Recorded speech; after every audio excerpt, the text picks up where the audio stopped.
नमस्कार दोस्तों कैसे हो आप सब लोग। मेंस की तैयारी कैसी चल रही है? क्योंकि ये जो टाइम पीरियड चल रहा है ये हमारे लिए जो है बहुत क्रुशियल है। यानी कि एक ऐसा टाइम पीरियड जो एग्जाम तो आसपास नहीं है, मगर हमारा एक टारगेट है कि मई में प्री होगा। उसके बाद हमें 3 महीने भी नहीं मिलेंगे, मेंस होगा, है ना। और ये टाइम पीरियड है मेंस के लिए। तो इस टाइम पीरियड पे हम ये लगता है कि हाँ आसपास एग्जाम नहीं है तो थोड़ी ढील रख लेते हैं, उतना अच्छे से नहीं पढ़ते हैं, या फिर उतना जो हम होते हैं ना कि एग्जाम टाइम पीरियड पे नहीं भाई कहीं नहीं जाना है, कुछ नहीं करना है, बस फोकस करना है, सिलेबस को कवर करना है। तो जिनको सिलेक्शन चाहिए वो तो यही सब करते हैं, मगर काफी बार कुछ हम इधर उधर भटक जाते हैं। तो ऐसा नहीं करना है क्योंकि हमारे सामने बहुत सारा कार्य है। ठीक है, बहुत सारा कार्य क्या है, हमने पूरा अपना मीन्स कवर करना है। मीन्स के अंदर हमें अपना ऑप्शनल होगा, है ना, वो कवर करना है। चारों जीएस पेपर कवर करने हैं, एसए कवर करना है। तो हमारे साथ जो है बहुत सारा कार्य है कि हमें जो है भाई 9 पेपर्स की तैयारी करनी है ना। वो सिलेबस कवर होगा, यानी कि हमें एक अच्छी खासी थोड़ी सी समझ हो जाएगी। उसके बाद हमें जो है उस पर एडवांस लेवल पर जाना है, यानी कि आंसर राइटिंग के लिए क्वेश्चंस कैसे पूछा जाए, क्या हो सकता है, किससे हमें तैयार करना है, वो सब उसका एक एडवांस वर्जन हमें तैयार करना है। हमें एक शॉर्ट नोट्स चाहिए ताकि, क्योंकि रिवीजन भाई साहब उसी से हो सकेगा। ठीक है, आप बड़ी बड़ी बुक्स पढ़ रहे हो या कुछ भी पढ़ रहे हो, हालांकि उनसे जो है नॉर्मली यदि आप 27 या फिर कुछ अन्य आगे तैयारी कर रहे हो तो ठीक है। ठीक है, आप 2026 के लिए जा रहे हो और आपने अभी तक जो है उस तरीके से बुक आपके हाथ पे कवर नहीं है, 2-4 बार आपने रिवीजन नहीं कर रखा है, तो प्लीज उस ओर मत जाइएगा। मैं उन लोगों को कह रहा हूँ जिनको बाकी सिलेक्शन चाहिए, क्योंकि आप समझ सकते हैं कि आपका पूरा ऑप्शनल का सिलेबस है, चारों जीएस पेपर का सिलेबस है, ऐसे आपको देखना है। और इन सब पर सर आंसर राइटिंग ही तो मानेंगे भाई। मीन्स में आएगा क्या, आपसे क्वेश्चन पूछे जाएंगे, उस पर आपको लिखना है, और आपको लिखना ही नहीं आता तो फिर आप कितनी भी नॉलेज रखते हो कुछ भी, पहली बात तो क्या होगा कि आप चीजें छोड़ दोगे। आप पढ़ोगे हिस्ट्री पॉलिटी कुछ मेन मेन सब्जेक्ट्स पढ़ लोगे, उसमें भी आपको उस तरीके से आंसर राइटिंग की प्रैक्टिस नहीं करोगे। और जो अंदर के होते हैं, ठीक है, आपदा के बारे में बात की, गवर्नेंस के बारे में बात की जाती है, आईआर के बारे में बात की जाती है, अन्य सब्जेक्ट्स के बारे में बात की जाती है इस तरह से, तो वहां पर उतना फोकस करते ही नहीं है, उलझ के रह जाते हैं 2 सब्जेक्ट के 3 सब्जेक्ट के अंदर। तो बोर नहीं करना है हमें। ठीक है, तो हमें पूरा मेंस तैयार करना है क्योंकि हमें सिलेक्शन चाहिए। हम जो है टाइम पास तो नहीं कर रहे हैं ना, जो टाइम पास कर रहे हैं ना तो इस क्लास में ना ही फिर आईएएस को उनकी जरूरत है। प्लीज अपना टाइम वेस्ट ना करें, कुछ अन्य देख लें। ठीक है, जो लगे हुए हैं हमें क्या करना है, मैक्सिमम फरवरी के आसपास तक अपनी प्रैक्टिस कर लेनी है, थोड़ा बहुत प्रैक्टिस, पूरा सिलेबस कवर कर लेना है, नोट्स तैयार कर लेने हैं। और वो ये सब कैसे होगा, तो ये सब जो है हम आप लोग के साथ कर रहे हैं। यहाँ तक हम आपका सिलेबस जो है वो प्रयास करेंगे कि अच्छे से कवर करा दे। ठीक है, तो आइए आज की क्लास क्या है, हम क्या कवर करने वाले हैं। जैसा कि आप जानते हैं, और यदि आप पहली बार आए हैं तो हम आपको बता दें कि हम पूरे मेन सिलेबस को जो है वो आंसर राइटिंग से, क्वेश्चंस आंसर से कवर कर रहे हैं, जिसमें आपके आंसर राइटिंग की चीजें तो होंगी, साथ में आपका टॉपिक भी जो है वो कवर होगा। ठीक है, तो भारतीय राष्ट्रीय कांग्रेस जो है ये हम कवर कर रहे हैं, इसकी जो है PYQ हमने कवर कर लिया है। साथ में इसका जो फर्स्ट टॉपिक है इसको हमने 5 भागों में जो है हिस्सों में डिवाइड किया था। ठीक है, उसमें से एक हिस्सा हम कवर कर चुके हैं, स्थापना, पृष्ठभूमि, प्रारंभिक उद्देश्य को लेकर जो क्वेश्चंस बन सकते थे वो हमने बनाए, जो संभावित है कि यहाँ से यदि क्वेश्चन पूछा गया तो कुछ इसी तरीके से पूछा जाएगा। वहां पर उस इस चीज से संबंधित नॉलेज, आंसर राइटिंग की प्रैक्टिस वो हम दे चुके हैं। ठीक है, आज हम बात करने वाले हैं इस हिस्से के सबसे इंपॉर्टेंट हिस्से पर, नरमपंथी और गरमपंथी। क्यों बोल रहा हूं मैं ऐसा, क्योंकि यूपीएससी ने जो 2 क्वेश्चन यहां से पूछे हैं वो यहीं से ही पूछे हैं। यही एक इंपॉर्टेंट हिस्सा रहा है यूपीएससी का, तो आज हम वो कवर करने वाले हैं। और ये कितना इंपॉर्टेंट हो सकता है, शायद यदि PYQ में ये बताने के बाद भी कि यूपीएससी ने इस टॉपिक से जो 2 क्वेश्चन पूछे हैं वो इसी हिस्से से पूछे हैं, नरमपंथी गरमपंथी से युग से जो पूछे हैं, उसके बाद भी आपको लगता है कि उतना इंपॉर्टेंट या फिर कुछ चीजें दिमाग में आती हैं, तो फिर शायद आप बहुत गलत राह पर चले गए हो। आप भाग जाते हो कि हाँ चलो निकलते हैं, क्योंकि यहाँ पर पढ़ना पड़ेगा, है ना, समझना पड़ेगा, तब जाके जो है एग्जाम आप क्रैक कर पाओगे। तो ये क्लास है बिल्कुल उन लोगों के लिए जो सीरियस है, जिनको सिलेक्शन चाहिए। ठीक है, और हमें भी मजा उन्हीं के साथ आता है कि जो सीरियस है, जो वाकई जिनको मेहनत करते हैं, उस तरह से जो है प्रोवाइड कराते हैं कि सर मैंने ये लिखा है, मैंने ये चीज तैयार कर रहा हूँ, उस तरीके से कमेंट करते हैं, क्वेश्चन पूछते हैं। उन लोगों के साथ मजा आता है कार्य करने में। और जो बस हाँ ठीक हो गया, उन लोगों को ना थोड़ा सा बोरियत महसूस होती है। तो प्लीज कमेंट कीजिए, चीजें कीजिए, कुछ भी पूछिए, ठीक है, ताकि हमें भी लगे कि भाई हाँ ये चीज आपको प्रोवाइड करा देनी चाहिए। बहुत लोगों के इस टाइप से जो है वो प्रॉब्लम्स आ रही है, चलो एक क्लास लेके जो है वो चीज का सोल्यूशन कर देते हैं। तो प्लीज वो सब कीजिए, ठीक है। और ये टॉपिक आज का हिस्सा कितना इंपॉर्टेंट होने वाला है ये तो आपको पता चल ही गया होगा, क्योंकि दो ही PYQ यहाँ से आए हैं और दोनों यहीं से आए हैं। तो यूपीएससी इसको कितना इंपॉर्टेंट समझता है, कितना फोकस करता है, तो ये आप समझ सकते हैं, ठीक है। आइए अब बात करते हैं कि इस पर हम क्या क्वेश्चन क्रिएट कर सकते हैं जिसमें हमारे दोनों कार्य हो जाए, आंसर राइटिंग की प्रैक्टिस भी हो जाए, साथ में वो टॉपिक यानी कि इस हिस्से से जो चीजें पूछी जा सकती हैं, जो नॉलेज हमारे लिए इंपॉर्टेंट हो सकती है, वो सब कवर हो जाए।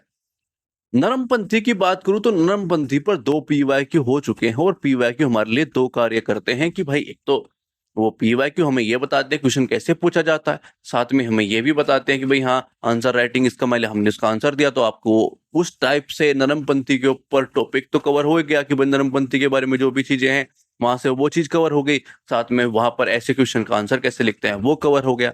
अब हम बात करते हैं गर्मपंथी और फिर इनकी तुलना भी करेंगे ताकि पूरा हिस्सा अच्छे से कवर हो जाए, यानी कि यूपीएससी यदि फिर से यहाँ से क्वेश्चन पूछता है तो वो आपके पास हो, ठीक है। तो आइए क्वेश्चन देखते हैं कि क्या है। गर्मपंथी नेताओं के उदय के सामाजिक राजनीतिक कारणों की विवेचना कीजिए, यानी कि उनका उदय हुआ ही क्यों, वो लाइमलाइट में आए क्यों, उनका वो ऐसे क्या कारण उत्पन्न हो गए थे, उनके बारे में हमें बात करनी है। तो सामाजिक राजनीतिक जो है वो क्या कारण थे उनके बारे में, नॉर्मल क्वेश्चन है, सीधा डायरेक्ट क्वेश्चन है, ठीक है। कि भाई गर्मपंथी नेता के बारे में बात की जा रही है, उनके उदय के बारे में बात की जा रही है कि भाई उनके वो क्या ऐसे कारण हो गए, उनके बारे में विवेचना करनी है, यानी कि किनारे हैं कि भाई ये वो कारण है। सीधा सिंपल क्वेश्चन है कि भाई ये वो कारण है, ठीक है। तो आइए देखते हैं कि इसका आंसर हम क्या हो सकता है कि 19वीं शताब्दी के अंत में जो है बढ़ते असंतोष और राष्ट्रवादी चेतना ने जो है गर्मपंथी नेताओं को जन्म दिया, जिन्होंने जो है नरमपंथियों की सीमित रणनीति के विरुद्ध जो है सक्रिय जन प्रतिरोध का मार्ग अपनाया, ठीक है। तो हमारी क्या हो गई, एक भूमिका हो गई, और ये हमें फोकस करना है। आपको आंसर राइटिंग में जो 2 मेन चीज होती है कि आप शुरुआत कैसे करते हो, आपका प्रस्तुतिकरण कैसे होता है, वो बहुत इंपॉर्टेंट होता है। कि मान लीजिए आप यहाँ पर ये चीज समझिए कि आपने कुछ नॉलेज आप दे रहे हैं, ठीक है, आपने कोई नॉलेज दी मगर उसने उस अच्छे से आपने जो है उसको प्रस्तुत नहीं किया। जैसे होता है ना कि भाई आपने कुछ खाना बनाया है, चीजें बनाई है और उसको आपको अच्छे से प्रस्तुत नहीं करते हो, ठीक है। मान लीजिए आपने कुछ भी एक ऐसी डिश बनाई, कुछ भी आपने मान लीजिए नॉर्मली कोई भी डिश बना के आपने ऐसे ही उसको फेंक दिया कि चलो लो खा लो, समझ रहे हो, आपने उसको अच्छे से प्रस्तुत नहीं किया है। दाल एक जगह पे है, कुछ सैलेड है, तो वो रोटी है अलग, अच्छे से आपने चीजों को दिया नहीं है, तो वो भद्दा लगता है। आप दाल को पूरी थाली के अंदर खिंडा दो, उसके ऊपर रोटी रख दो, मटेरियल तो वही है, रोटी सब्जी सब कुछ वही है, मगर आप ये समझ के देखिएगा कि उस थाली के अंदर क्या हाल, आप देखोगे कि मैं खा लूं इसको, दाल फैली हुई है, रोटी उसके ऊपर पड़ी हुई है, चावल साइड में पड़े हुए हैं, सैलेड उनके ऊपर पड़े हुए हैं, सब मटेरियल वही है, वही रोटी सब्जी है ना, वो सब कुछ वही है। मगर यदि आप अच्छे से दोगे कि भाई एक बोल के अंदर चीजें हैं, साइड साइड में वो चीज रखी हुई है, रोटी रखा हुआ है, चावल रखे हुए हैं, है ना, तो वो लगता है कि भाई आपने कुछ चीज ऑफर की है कि लीजिए ये चीज अच्छी है, तो देखने में भी वो चीज अच्छी लग रही है, तो उसको मन करेगा। मगर आप ऐसे फांक दोगे, ऐसे कुत्तों को देते हैं तो वो चीज अजीब लगता है, कुत्तों को भी अच्छे तरीके से देते हैं, ठीक है। वो चीज समझने का प्रयास कीजिएगा कि भाई हमें हमारा जो है वो प्रस्तुतिकरण अच्छा रहना चाहिए, ठीक है। उससे क्या है कि जो 3-4 नंबर मिलने वाले हैं वो 5-6 में जो है वो कन्वर्ट हो जाते हैं। हमें आधा नंबर भी मिलेगा ना, 0.5 भी नंबर हमारा इस चीज से बढ़ जाएगा तो हमारे लिए बहुत है। 20 क्वेश्चन होते हैं सर, 20 क्वेश्चन में 0.5 प्रत्येक क्वेश्चन में बढ़ाओगे तो कितने बढ़ जाएंगे ये आप सोच सकते हो। और एक जीएस पेपर में इतने बढ़ाओगे, 4 में जो है कितने बढ़ जाएंगे ये आप सोचिए। तो बहुत मायने रखता है 0.5 भी, बहुत मायने रखता है, ठीक है। तो भूमिका बनानी, निष्कर्ष बनाना, अपना प्रस्तुतिकरण, मेड बॉडी जो है उसके अंदर जाएंगे। अब हमारे पास क्या है, कारण क्या थे, यानी कि उनके आने के कारण वो क्या थे। तो यहां से हमारे लिए 2 इंपॉर्टेंट चीजें जो मैं हर आंसर के अंदर बताता हूं आपको। कि हमारा एक तो क्या है भाई, हम एक क्वेश्चन का आंसर दे रहे हैं, हमने एक भूमिका बनाई, वो भूमिका हमारे लिए इंपॉर्टेंट थी कि कैसे भूमिका बनाते हैं, ठीक है। जो आप सीख रहे हैं कि भाई हाँ क्या क्या चीजें हैं, वो आंसर की प्रैक्टिस कर रहे हैं, वो टॉपिक तैयार कर रहे हैं, और साथ में टॉपिक के लिए क्या इंपॉर्टेंट है, ये इंपॉर्टेंट है कि भाई आप एक तो प्रैक्टिस उसी जोन में हो कि हम टॉपिक ही इसी तरीके से कवर कर रहे हैं, साथ में हम जो टॉपिक की नॉलेज ले रहे हैं, तो ये सब कारण है उनके आने के। और ये सब क्या है, नॉलेज है कि भाई गर्मपंथी आए क्यों, वो लाइमलाइट में क्यों आए, क्यों उनका उदय हुआ, तो ये सब कारण रहे। और जब आपको बताना होगा कि वो क्यों आए, तो हम इन सब पॉइंट्स के बारे में बात करेंगे कि ये सब क्या है, नॉलेज है। और नॉलेज इस तरीके से होनी चाहिए जब आप ऐसे एग्जाम की तैयारी कर रहे हो जिसमें आंसर राइटिंग ही स्किल सबसे ज्यादा इंपॉर्टेंट हो, उसी पर जो है सिलेक्शन टिका हो, ठीक है। तो ये एक नया तरीका है जिसको आप अपना सकते हैं। आइए बात करते हैं कारण की, ठीक है। नरमपंथियों की जो विफलता है वो असंतोष, और उसके बारे में बात करेंगे। तो नरमपंथी नेताओं की जो याचना प्रार्थना की नीति जो थी, जनता और युवाओं को जो है असंतोष बढ़ाया कि ये जो हमारा हक है वो भीख की तरह क्यों मांगते हैं। उनकी मांग जो है बार बार, और वो मांगते भी हैं तो वो अनदेखी कर देते हैं। तो वो जो संवैधानिक सुधार कर दीजिए प्लीज, ये कर दीजिए, स्वतंत्रता इनके लिए थी नहीं। उनके लिए था कि भाई हाँ कुछ चीजें सुधार हो जाए, कुछ परिवर्तन आए, वो था। और वो असंतोष पैदा कर रहा था युवाओं के अंदर, तो वो एक पॉइंट रहा कि उनको कुछ ऐसा मंच नहीं, वो दिखाई नहीं दे रहा था कि ये लोग जो कार्य करने का तरीका है वो बहुत बेकार है, ठीक है। ब्रिटिश शासन और दमनकारी नीति के बारे में बात करूं तो वह ब्रिटिश सरकार द्वारा जो है प्रेस की स्वतंत्रता पर अंकुश लगाया गया विश्वविद्यालय अधिनियम 1904 का मैं बात करूंगा, अकाल प्रबंधन के लापरवाही, है ना। तो ऐसे कुछ पॉइंट जो है देंगे। सरकार की जो है दमनकारी नीति ने जो है उग्र प्रतिक्रिया को जन्म दिया। तो उसमें हो क्या रहा है, एक जन समूह जो है जो उग्र, मान लीजिए आप एक दमन हो रहा है, कुछ लोगों का दमन हो रहा है कि भाई आपने कुछ प्रतिक्रिया की इस चीज के लेकर कि भाई हाँ ये चीज ठीक नहीं हो रही है, और आप उसके प्रति फिर आंदोलन चलाते हो, विद्रोह, और वो बहुत क्रूर तरीके से दमन किया जाता है। तो क्या है, एक आक्रोश जो है जो फैलता है जो युवाओं के अंदर, लोगों के अंदर, और उसको लगता है कि जो कार्य हम लोगों के साथ हो सकता है, जो लोग हमारे लिए कुछ कार्य कर सकते हैं, एक मंच है, वो कैसे, वो बोल रहा है कि प्लीज ऐसा मत कीजिए। वो ऐसे आप बात कर रहा है और आपके साथ क्या हो रहा है, तो फिर वो चीजें मैच नहीं खाती और आप जुड़ नहीं पाते हो उन लोगों के साथ, ठीक है। अगला पॉइंट हमारा क्या, बंगाल विभाजन पर बात कर सकते हैं कि बंगाल विभाजन ने जो है राष्ट्रवाद को नई ऊर्जा दी, स्वदेशी आंदोलन का जन्म दिया, जिससे जो है स्पष्ट हो गया कि ब्रिटिश सरकार जो है फूट डालो राज करो की नीति अपना रही है, जिससे उग्र राष्ट्रवाद को बल मिला। और ये चीज यहाँ पर हम बहुत अच्छे देख सकते हैं कि कैसे उन्होंने जो है यहाँ पर अपनी भूमिका निभाई, ठीक है। ये बहुत बेहतरीन तरीके से यहाँ से आप समझ सकते हैं इस आंदोलन से। सांस्कृतिक पुनर्जागरण की बात करो तो भाई इसमें विवेकानंद की बात कर सकते हैं, दयानंद सरस्वती की। और जब भी अपना कोई ऐसा पॉइंट दें तो प्लीज नाम ऐड करें, बताएं कि हाँ ये वो व्यक्ति थे, जिन ऐसे ऐसे नेता थे जिन्होंने सामाजिक धार्मिक आंदोलन जो है, आत्मसम्मान और सांस्कृतिक गौरव की जो है बताया कि भाई जिसको आप हीन मानते हो, जिसको आपको ऐसा बोला गया है कि आप लोग बहुत ही दबे कुचले और हीन प्रकार के व्यक्ति हो, तो ऐसा नहीं है। आपका इतिहास, आपके जो संस्कृति है वो गर्व करने लायक है। तो जब आप इंसान को अंदर से ये अनुभूति होती है कि हम वो लोग नहीं हैं जो हमें बताया जा रहा है, तो इंसान से एक अन्य प्रकार की ऊर्जा जो है वो मिलती है, और लोग बाग जो है लड़ने के लिए तैयार होते हैं कि नहीं, जो आप हमें मानते हैं, जो आप हमें समझते हैं और जो करने का प्रयास कर रहे हैं वो सही नहीं है, ठीक है। तो वो बहुत इंपॉर्टेंट थी। औपनिवेशिक शोषण का जो है वो खुलासा हुआ कि भाई दादा भाई नौरोजी ने क्या बताया कि ये जो लोग हैं हमारा आर्थिक शोषण कर रहे हैं, हमारे हमसे लूट के, पैसा लूट के बाहर ले जा रहे हैं, अपनी कंट्री ले जा रहे हैं। तो उससे भी लोगों के अंदर जो है अब वो आक्रोश आया, उसको एक मंच चाहिए था, उसलिए भी उनको जो है एक कारण बना कि भाई उनका उदय हुआ, ठीक है। तो ये सब पॉइंट क्या है, उस ओर इंगति कर रहे हैं। बात करें निष्कर्ष की कि बेगरमपंथी नेताओं का जो उदय है वो नरमपंथी रणनीति में सीमा, ब्रिटिश दमन, सामाजिक आर्थिक संकट, सांस्कृतिक पुनर्जागरण की युवाओं की परिणाम जो था, है ना। उन्होंने जो है भारतीय स्वतंत्रता आंदोलन में जन आधारित और जो है अधिक जुझारू रूप जो है, जिससे आगे चलकर व्यापक जन आंदोलन संभव हुआ, ठीक है। तो यहां से हमारे दिमाग में क्या आया कि कैसे, तो हम निष्कर्ष, कैसे भूमिका, और साथ में जो पॉइंट्स देने थे वो हमारे पास आ गए। तो यहाँ पर क्या है, सीधा डायरेक्ट क्वेश्चन था, क्या पूछा गया था कि वो सब कारण के बारे में बताइए। तो वो सब कारण के बारे में जो है हमने क्या किया, बात की कि भाई ये सब जो है वो कारण है, ठीक है। तो ये सब कारण है, उनके बारे में बात हो गई। तो यहाँ पर क्या है, दो चीज आपको मिल गई कि भाई आंसर कैसे लिखना था, भूमिका, निष्कर्ष, पॉइंट्स कैसे देने थे वो साथ में, और जो कारण दिए गए हैं वहां से ये चीज क्लियर हो गई कि भाई ये कारण हमारे काम आएंगे, किस चीज के लिए, नॉलेज के लिए, नॉलेज के लिए काम आएंगे। क्योंकि भाई हमारा एक टॉपिक का एक इंपॉर्टेंट हिस्सा कि भाई ये टॉपिक है, ठीक है, और इस टॉपिक के जो इंपॉर्टेंट हिस्सा क्या है कि ये कारण हमें पता चल जाए कि उनका उदय हुआ ही क्यों, क्या वो कारण है इस चीज के पीछे, तो वो आपको मिल गया। ठीक है, अब बात करते हैं अगले क्वेश्चन की। नरमपंथी और गरमपंथी नेताओं की जो विचारधारा है, जो उद्देश्य है, जो कार्यप्रणाली है, उनकी तुलना कीजिए। तो यहां से एक इंपॉर्टेंट हिस्सा जो कि इस टॉपिक का है वो अच्छे से कवर होता है। एक तो हम बात कर पाते हैं इतना फैक्चुअली, इतना अच्छे तरीके से चीजों को रख पाएंगे कि भाई हमको पता चल जाएगा कि उनकी विचारधारा में अंतर क्या था।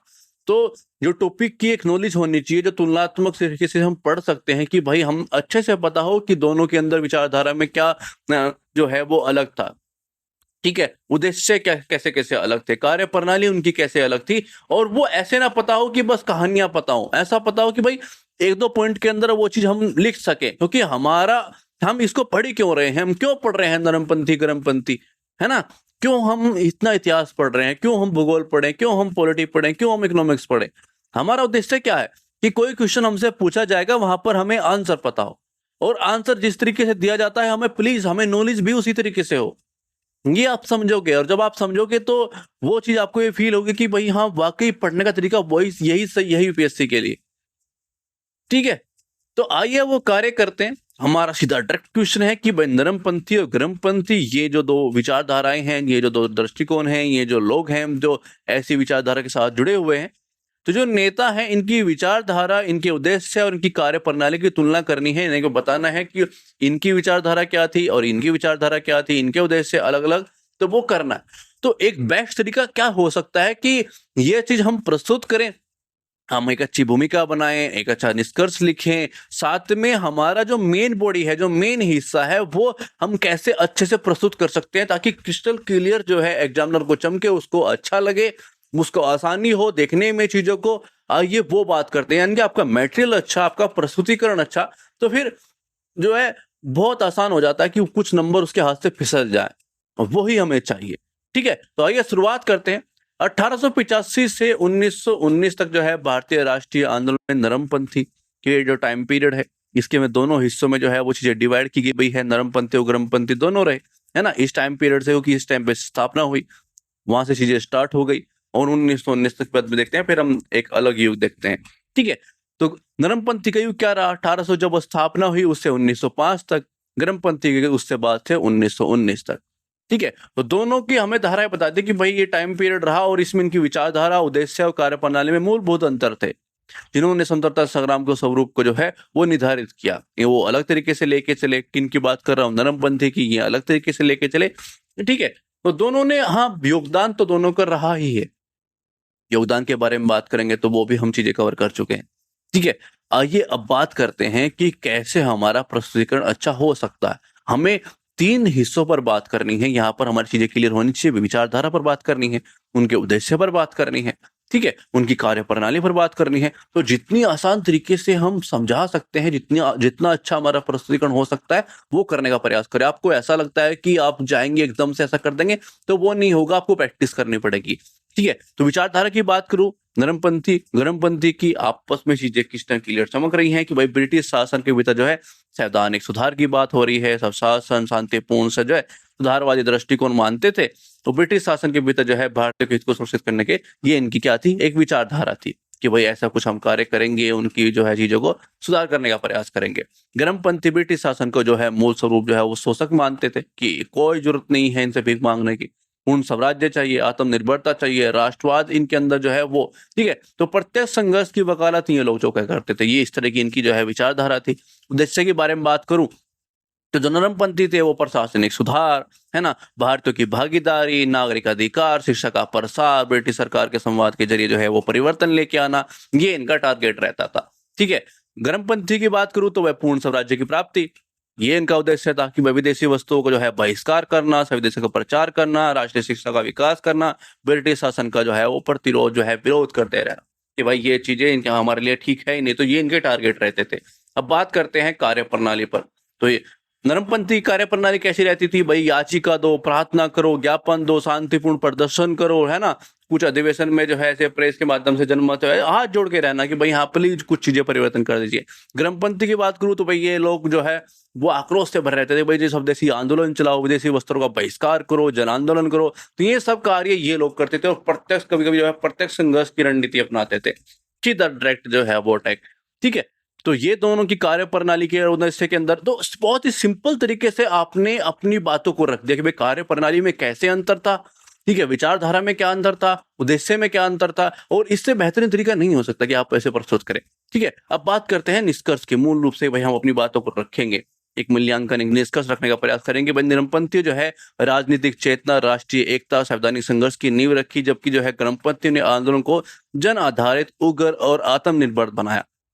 दोनों धाराओं ने जो है स्वतंत्रता संग्राम की दिशा में देने में महत्वपूर्ण भूमिका निभाई, किंतु उनकी रणनीति, उनके विचार, उनके लक्ष्य जो है वो अलग अलग थे, यानी कि कार्य करने का कार्य लगा। तो मगर मंजिल जो है वो कहीं ना कहीं एक ही थी। बाद में आके वो भी वो चीज मानने लगे थे नरमपंथी भी।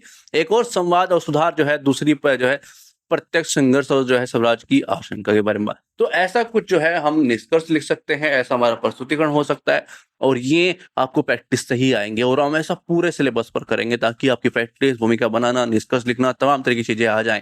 प्लीज कमेंट कीजिए, शेयर कीजिए, चैनल को सब्सक्राइब कर लीजिए और हमारा टेलीग्राम जो है वो ज्वाइन कर लीजिए। थैंक्स फॉर वॉचिंग, धन्यवाद।